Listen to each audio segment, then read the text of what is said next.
Welcome to Resilience Plus Rise, the podcast, where resilience is not just a concept, but it's a lived experience.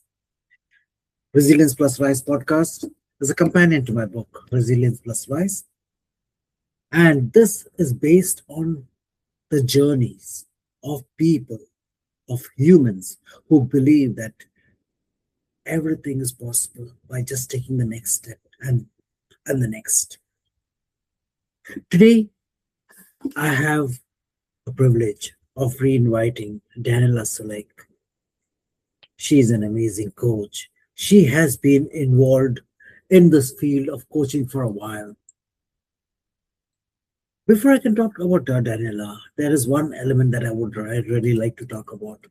A lot of us, we are looking for happiness. The way I have learned is that we are happy when things happen. I'm happy if I pass this exam. I'm happy if I get that career. I'm happy if I get that car. I'm happy if this happens. But have you realized when you're talking about happiness, you are attaching it to symbols? But yeah, I'll be happy if I go for this vacation. It's still a symbol.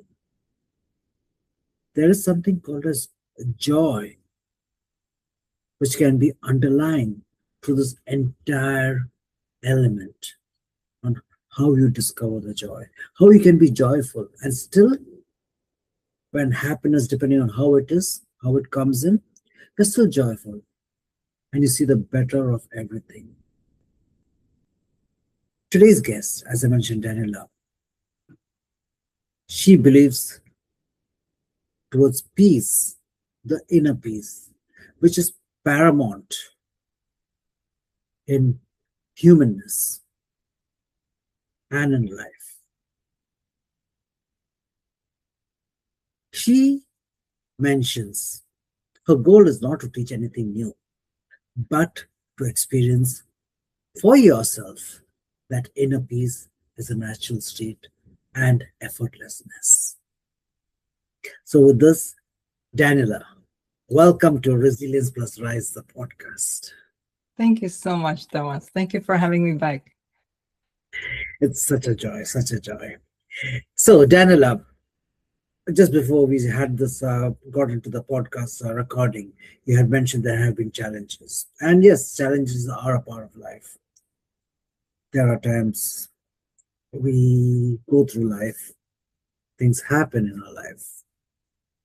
But as you have been mentioning, or as you've been holding strong on, being in peace is very different from finding peace. Mhm. In this last year, you have gone through various variations, you have met various people, clients, and of course, you have grown in that particular sphere of being in peace. What's your take on it? Or am I saying it in the right in the first way about being in Well, peace? you mentioned an interesting concept, the mm, finding peace and being at peace. And there is a huge difference between, because finding peace means that we are not it, and it's somewhere out there, just like your example with happiness or joy, and we need to find it, we need to search it. That creates a separation from who we truly are. Being at peace is a natural state when that separation disappears. And we realize that peace is our natural state. Everything else is learned. You know, the fact that we need to go somewhere to find it, or strive, or do something. Peace is how we are born with. And if you think about it, peace is the very thing you experience when you are being born, and the last thing you experience when you die. So between those two events, there is just the roller coaster of emotions and struggle and problems and challenges. And I help those who seek peace to become calm and peaceful in their everyday life without doing anything, without a single mindset or spiritual practice, because all those just reinforce the separation. So no one needs to search for peace. They just need to shift into their natural state, and then they remain present and at peace, whether at work or at home, regardless of what is happening. You know, you mentioned before you hit the record that this morning you had some technical difficulties, right? And we were discussing that and the challenges. And one thing that a person doesn't realize is that any difficulty, every moment is there because it needs to be there. And any difficulty, no matter how big or small, no matter whether we are talking about, oh, my camera is not working during Zoom call, or whether we are talking about an accident and a loved one being in a hospital, any life challenge or difficulty is there for us to go back to the truth, to who we are. So it is really just a reminder that we are separated. And in that moment, we need to become at peace. We need to see the truth. So being at peace is really simple. And all this liberation from the mind is really simple. It just really needs to focus and awareness of every moment. And then we see how life is effortlessly flowing and naturally unfolding. And nothing happens as an accident. Everything just points us to where we need to look. It's beautiful that you mentioned that, especially when you're, in fact, a lot of questions have come up in this short statements that you mentioned. Let me start off with, we know peace when we are born. Yeah, when you look at a child, you can see the essence of peace. And that's one of the reasons why a lot of us, we are just drawn to children, because there is a sense of peace. There's that energy which is there, of just being in peace. Of course, they may throw a tantrum or something when they are hungry or wanting something. But apart from that, and again, when somebody passes away, it's usually found the person who passes away, that look on the face has never been in the recent past what they had just seen. It's a different set of face. You see a sense of peace, something that has changed so profoundly. And in fact, I was just reading the other day a book by Donald Welch, about conversation with God, and the final part, return to home, wherein he talks end of the day, when you realize you're coming to a point wherein you have to transcend to the next chapter of your life, give away this life. That's when you realize how much of peace you really have had, which you never realized. And that's what you're telling, Daniela.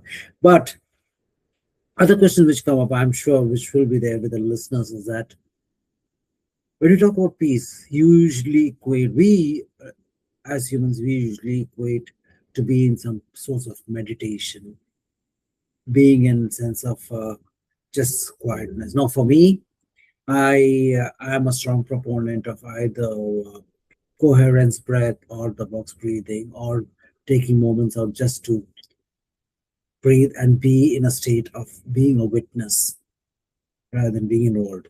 What's your take on, for people, for general people, what would be the 3 or 4 things that would come up into your mind that they are agitated? Because emotions is a part of our life. If something happens, we do get agitated. Sometimes we get happy, but that is a part.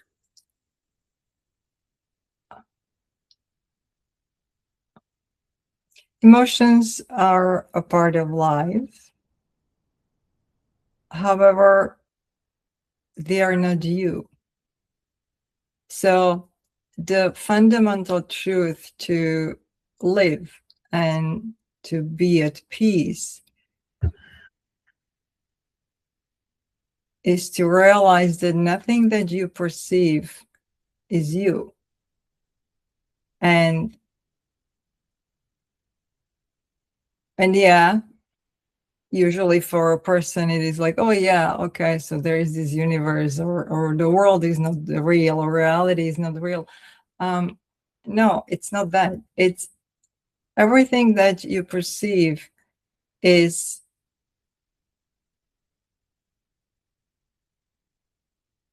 created and is kind of played in the field of consciousness, your consciousness, not like it is you. And so including emotions, including thoughts. So there's this, you are nothing and you're everything. You're empty. Some teachers and masters teach emptiness, and then others teach like you're everything. You are all that is. You are the universe or God or source. And the truth is, it's the same. So, but let's go back to the you're not your emotions. So if you are able to just see the emotions as an event that is happening in your life, in your experience, the same with thoughts, the same with other people, then you're at peace, because you're not it. It is just something that is unfolding. In my free training, and I have it on my website if someone wants to look at it, I use analogy of a dream. When you dream, and when things are happening, bad things, good things, you feel emotions. If someone is chasing you, you feel fear, you run away. When it's a nice, pleasant event, you feel joy. You are there and you perceive everything, right? And when you wake up, where is that experience? And was it really real? It wasn't real. Does it exist as a dream? Yeah, but it wasn't real. And so this is something you cannot understand with logic. It needs to shift from the intellectual concept, oh yeah, well, Daniela, I get it, to experience. And if it's your daily experience, then you no longer react to anything, because why would you react? It's like if you go in a forest and you see a stick, and it's dark, there is a little bit of darkness, then you're afraid and you may be fearful that, oh my gosh, it's a snake. But if there is a light, then you realize, oh, silly me, it's just a stick. So reality cannot touch you when you see the truth. Agreed. But unlike a dream, what we see in life, let's say rents have to be paid, jobs have to be got, separations happen, whether it's in divorce or a loss of a loved one. So all these particular elements are there, which is a part of your life. I mean, when things are going well, everything is okay. Yeah, we can say we are happy, we are joyful, we are peaceful. But it's only when the carpet is pulled below our feet. Yes, but the carpet is being pulled out of from your feet for you to realize that you're looking out there for um, source of everything, source of income, source of business success, source of love, source of health, source of security, uh, source of survival. And the truth is that there is only one source, and that's the one that is, and that's the source you came from, and where you will return. And peace is realizing that and living that truth every day. Now, if you do that, now you no longer react to any negative event, because you know that it comes from the one source that everything comes from. At the same time, you are no longer joyful if a big client comes, because you know that it's not your doing. There is just one consciousness. There is a one God. There is a one universe. Different people, different, teachings, call it different way. There is just one. There is just self. And back to the analogy of the dream, when you wake up, who was the one dreaming that dream? It was you. But was it you, the character that was afraid and was running away and felt the fear in the dream? Or was it you, but not the personalized you? So you're either looking at the world and at yourself through the eyes of separated individual consciousness, individual mind, and then you experience joy and bliss if something good happens, and sorrow and heartbreak and frustration and oppression when things don't go well. Or you see the world through the one consciousness. This is, by the way, what in the Bible Jesus said, I and the Father are one. Yes. And in that state, you do work. You communicate with your loved ones. You take care of your children. You are nice to people. But you realize that there is only one. And that creates, and you're at peace, and you create harmony. How can you harm someone if they are not separate from you? And if you literally perceive it, how can you wish someone wrong? So it's really not intellectual understanding, and it's very similar to what you mentioned at the beginning of the podcast in your intro, that or you do this, and the resilience and rise, it's not a concept, it's an experience, and you want people to be an experience. This is what I do. Those people who seek inner peace and seek the truth, I take from the intellectual understanding, which doesn't really help, because you still suffer, you still have problems, you still react, you're on a roller coaster of emotions, to the lived experience everyday life. And it's like a hidden Buddha. You live in a modern world in 2026. Use technology, do whatever needs to be done, but you're at peace, and you feel the bliss, and you feel gratitude for every moment, and nothing is ever wrong. Not a single moment is ever wrong. If I have to ask you, it could be your trade secret also, but for a person who is maybe seeking peace, or for what could be one of the first or just the basic steps that they can look towards the direction? And incidentally, guys, As I mentioned, Daniela is a coach and that helps people to get to the inner peace.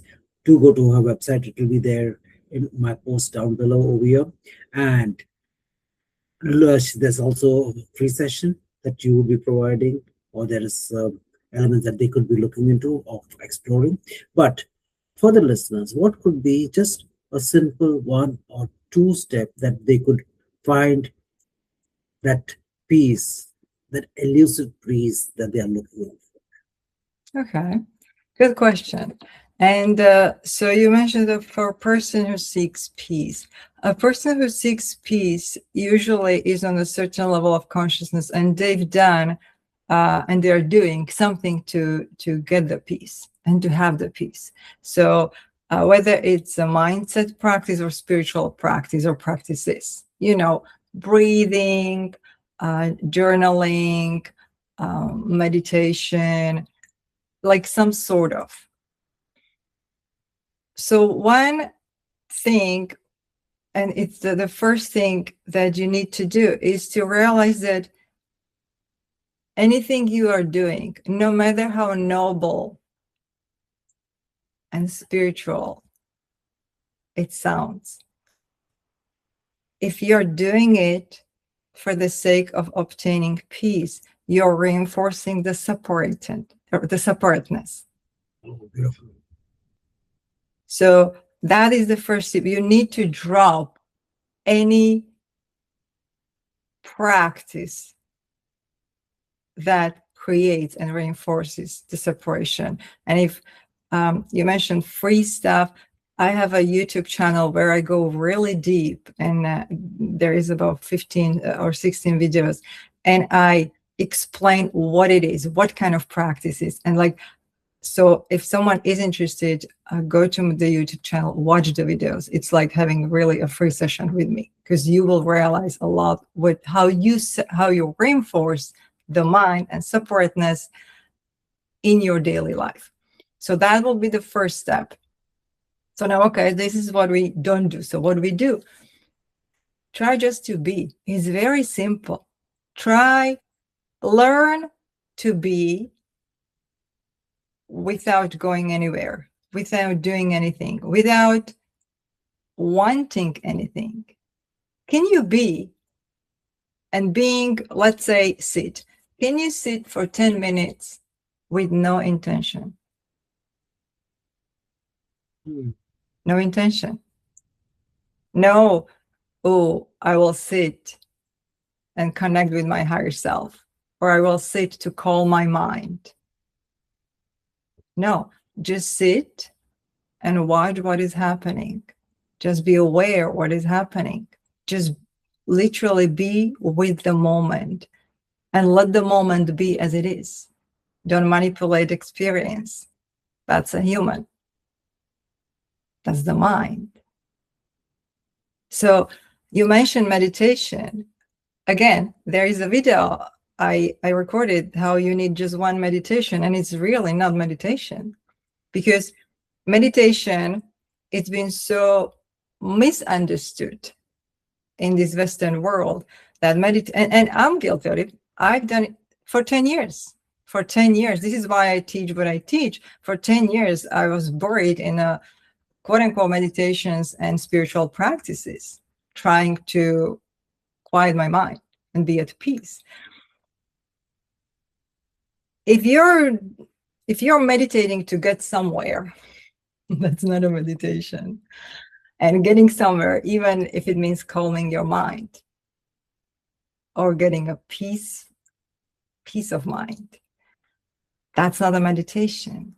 Life is a meditation. Every moment is a meditation. Being aware of what is happening right now, this moment. Because life is happening without your control, just like a dream. Go back to the analogy of the dream. There is a dreamer and there is you, the little person with other little people being scared of and running and wanting something from them, or being joyful because they love you. Consciousness, and the little one. And do you really need to meditate? No, you see the world through the illusion that you do something. You meditate, you work, you go somewhere, life is happening. And by the way, it's you. It's not the separate, but we are in a linear dimension. So I have to, I'm using two hands, but it's one. So anything that is happening in this moment is happening. You are not doing it. No one is doing it. It just is. So be where you are would be the one thing to learn. And that doesn't mean, oh yeah, good Daniela, but I want to not thinking. No, be where you are. You have a lot of thoughts. Become aware that you have a lot of thoughts. You feel certain emotion. Mm-hmm. Let's say your camera is not working and it's 5 minutes before a really important podcast recording. Become aware how scared are you, what fears are arising, how you will fail, what the other person will think about you when you come 10 minutes late, how this will affect your whole podcast, your whole life, your whole success. Just be where you are and watch. I call it the mind construct, the illusions, the beliefs, the thoughts, the emotions, the experience. Learn to be where you are. Wow, that's powerful. And as you mentioned, guys, there is a string of YouTube videos that you can explore and know more about Daniela. And if this conversation has touched you in some way or the other, and you want to connect with Daniela, please go ahead. I'll be putting out all the details in the post down below where you can connect with her. And Daniela, again, thank you so very much for this profound conversation. I would say it was more of a journey. Thank you for your space and time, and wish you all the best. My pleasure, Thomas. Thank you.